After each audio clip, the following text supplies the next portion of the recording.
Welcome to our Lasting Love series. We are on stage 3 today. This is the disillusionment stage, right, Coach? Yes, that's the one. Welcome, Coach. Super lovely to have you and taking us through this third stage, which is very, very important. And you will take us through in terms of what to do when we find ourselves in this stage. Perfect. So, welcome back. We are still on this journey to becoming one and this journey to experiencing conscious as well as true love. So, today we're exploring the third life cycle of a relationship. And I think something that's important to note is that Mm. these cycles don't really necessarily happen in this, step by step way that we are discussing them. At any point in time, depending on your values, depending on your Mm. beliefs, but depending Mm. on your aspirations, depending on your life stage, even, you can be and enter a relationship and experience them in any form or in any different course. We are just looking at them in this way because this is probably the most common that it is experienced. But in no way is this now a formula of how to do relationships. This is just us giving you the awareness of this is probably, possibly, the reason why you are unfulfilled or unhappy with where you are and you are experiencing the type of Mm. problems that you are That we are experiencing seeing. in your relationship. So just needed to get that out there. So let's look at disillusionment. Mm-hmm. Woo! Now this one is rough. It What it does it, it it, mean, Coach? What does it mean? Let's start there. it, it It's so, means we are at that stage where you know um in my book I write about the 8 different types of love experiences or relationship experiences. And so there's a relationship experience called the pragmatic experience where yes. we are driven. We move from, I loved it when my friend called me the other day to say, oh my gosh, I think I'm at this relationship stage because I think we have become roommates and we Mm. have become flatmates, we have become um, parenting partners, we do Co-parents. everything Mm. except to be lovers. Mm. It's like that has been switched off Yeah. from us. So, and also is at that point where you start looking, you have become aware of the Mm-hmm. differences have been so displayed so boldly between the two of Mm. you that you have entertained and you have accepted the idea that we are just two different people at this stage. So Mm. you are no Mm. longer focused on, so you are, the disillusionment comes in the sense that you now realize that you are two peas in a pod. Mm. It's not that you are being taken as this one strip of green beans. There's Yeah. actually two different items within this thing. So that whole thing of thinking love is because we become this one thing, we are fused together, we are one. So you kind of come out of that illusion of okay, I'm supposed to be uboniswa and boniswa and me, we are supposed to complete each other's sentences. You realize the independence, the different Mm. you and your partner. And so you become, in a sense, this is most stages when people come here, they find their relationships depressing. Yeah. They they find their relationships depressing because at that denial stage, instead of opening that suitcase that we were talking about, they kept insisting that I'm going to increase the size of the lock on the suitcase so Mm. that the stuff stays in. And the more we do that, the more we refuse to bring things out in the open, the more we recognize our differences, and the more we pile on the disappointment, the more we pile on the dissatisfaction. So we are at this stage now where we are keeping score and we are taking notes of what the other is doing and we are trying to control. And depending on your own character and depending on your own conditioning, you either are going to become very aggressive in Yes. voicing yourself out when the suitcase bursts, or you are going to become a ghost and you're going to find ways to Ah, run away because you don't cease want to to face the exist. mess. Mm. You don't want to face the mess. So you have failed at keeping the mess locked in. The mess has come out. Now, what do? So we find that at this stage of the relationship, we have the avoider and the pursuer, where one of you seems like, I'm the only one putting in effort to Yeah, make this I relationship. hear So that. you are bored by the fact that you are the only one putting in effort. And the other is bored by the fact that they always need to back off because they also feel like they need to back off in order to let you be. So it's not like we don't love each other or we don't know how to express the love. It's just that at this stage, we have come to an awareness that we are two different people. And most of Yeah. the time, we don't know how to deal with that fact because we came into this relationship to be one. Ooh, that is a tough one, coach. Especially when you say you become a ghost, your voice is suffocated or suffocating, and when you lose the hope to do the work that is required, or again, not wanting to be the one who's putting in the effort, that we actually are finding ourselves really, really bored with our relationship. So you literally feel like your relationship is not feeding you. It's not Yeah. serving you in any. It's not serving you in any way. It becomes another chore. It becomes another Mm. thing to do.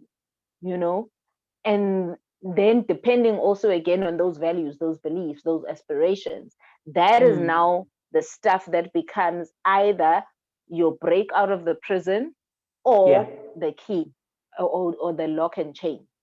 So, depending on your values, your beliefs, your aspirations, they either become chain and lock or they become your key to break free.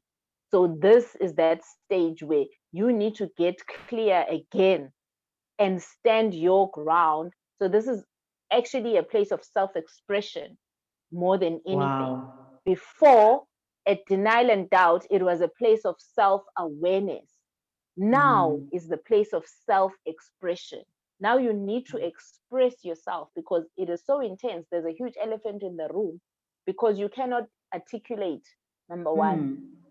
can you properly articulate what this is that we are faced with? And you Yeah. are also craving the independence because you want to be able to express yourself.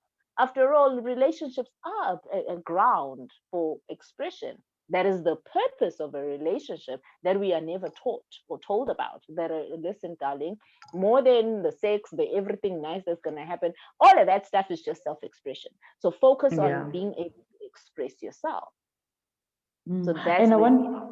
I wanted to ask Coach the intimacy part of the relationship. If we've been married and we're finding ourselves in this stage of our relationship, how do we, where do we start cleaning up the mess?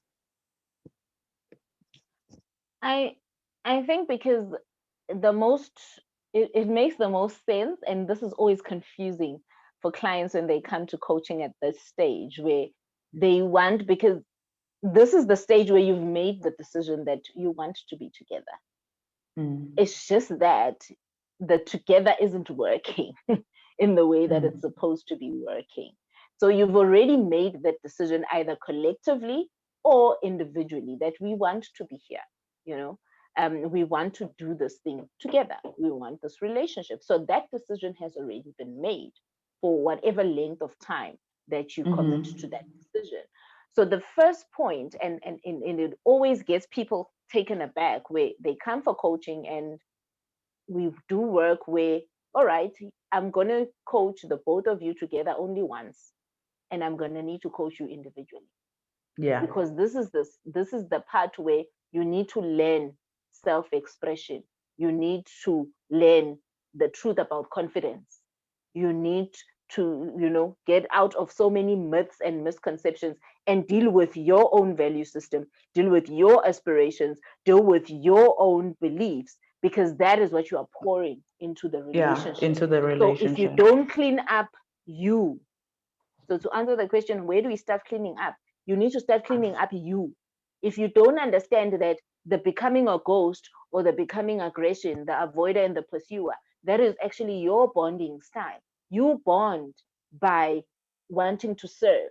You bond by wanting to be there and appear and be seen and be visible. Whereas the other person, when they want to bond, they feel like they need to give you the room. So it's a bonding style, it's a connection style, but you don't know how to use it because you don't understand what it is. So now we move into the energy of love, where I'm able to, this telepathy that we all crave within our relationships, where you Yeah. want your partner to be able to read you. This is the time where you start working with that stuff. You're able to, okay, can I be okay with Boniswa's backing off? Can I understand that I went in, ube circulator in this way, she was vibrating at this way, I came in and I cut that connection. So obviously there's going to be friction. Yeah. Obviously there's going to be friction, and I need for her to regroup and reset her frequency, then I can go back in, so we get to that point where we start moving and loving each other beyond the physical and the efforting, where we get to that place of being in sync and being okay with who you are and who I am, and we move into a space of acceptance of who I am, acceptance of the realities of the relationship. At an earlier stage, we needed to actually zone in and zoom in on the differences between the reality and the fantasy. So this is where we now start to say, okay, these are my fantasies. How can I move them into a reality? Yeah. And we have those conversations, and we develop those strategies of how do we move our fantasies into a reality, and how do we infuse all of these things so that we are able to not see and view conflict as a threat to our relationship, but we embrace it because we made a commitment that conflict is actually going to come and be a servant so that we level up. Perfect. Coach, I got you. And the most important part for me, I think here, what I'm getting is really that energy of love. We have to first have these basic building blocks. And with those building blocks, we can then allow ourselves to grow and to move into a more honest way of being, way of presence in our relationship. Because before then, we are not being honest, we are not articulating ourselves, we're not communicating. Whatever we fear is in our head, and for whatever reason, but even that needs to come up, even that needs to be heard. So this coach is that stage where we literally are moving out of the fear zone. Yeah. We really literally need to abandon fear, and in places where we cannot abandon fear, we need to allow fear to serve us, because Yes. emotions are just a road sign on this journey that we are on. So we need to learn how to use the road signs to be able to move forward and facilitate and allow ourselves to take the paths that are aligned with who we are. And one of the things that we need to be really conscious of at this stage is the fact that your authenticity is your biggest investment that you can make in your Yes. relationship. When you pour your own authenticity in your Amen. relationship, no matter the circumstances, no matter what decisions you make tomorrow, you will never need to heal from decisions and experiences you had with your authenticity first. I love that. Thank you, Coach. And I'm looking forward to our next session. And I think really what you're saying, I am ready to be authentic. Yes, gal, flourish in your authenticity. We'll see you again next time. Thank you.